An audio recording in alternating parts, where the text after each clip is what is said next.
Ayan na! Ayan na! Ayan na! Babalaw na! Jua na!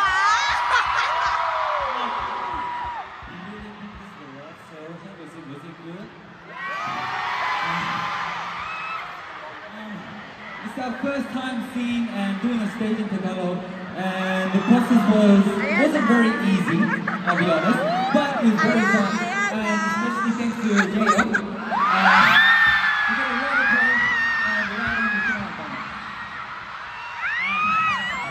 To be honest, guys, at first I am actually like worried as well.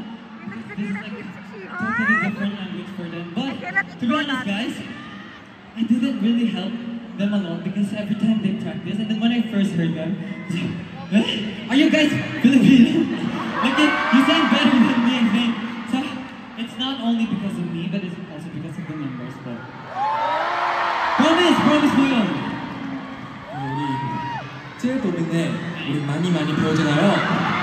우리가 한 번씩 배우고 그녀들이 이야기해볼까요? So dahil kay JM, natuto rin na kami mag-Tagalog, right? Why don't we share what we learned with the fans?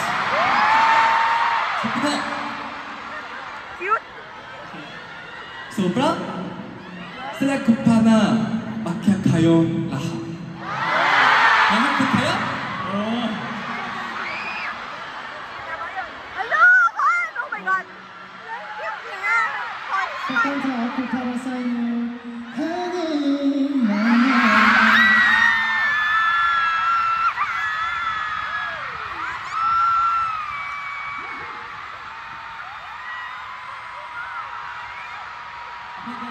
Hindi ko kaya. Kita niya. 좋아. 줘야 돼, 방 하나만.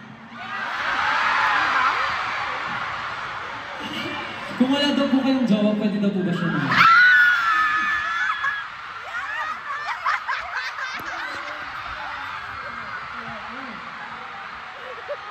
Oh my God! Gagawin! Sandali lang! Kamusta po? Ako ang kapitan ng Ahok. Kapitan Esteban Pagkikapanggen.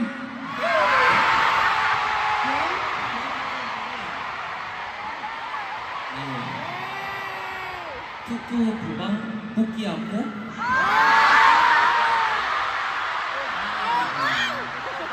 Ayan na!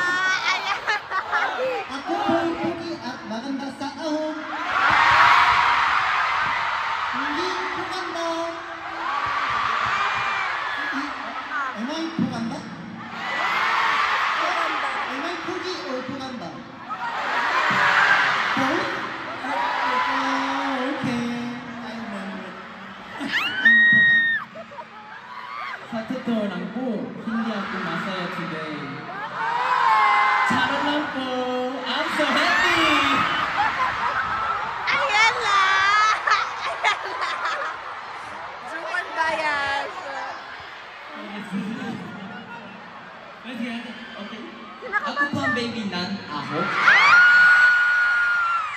Pero pretty din baby nyo.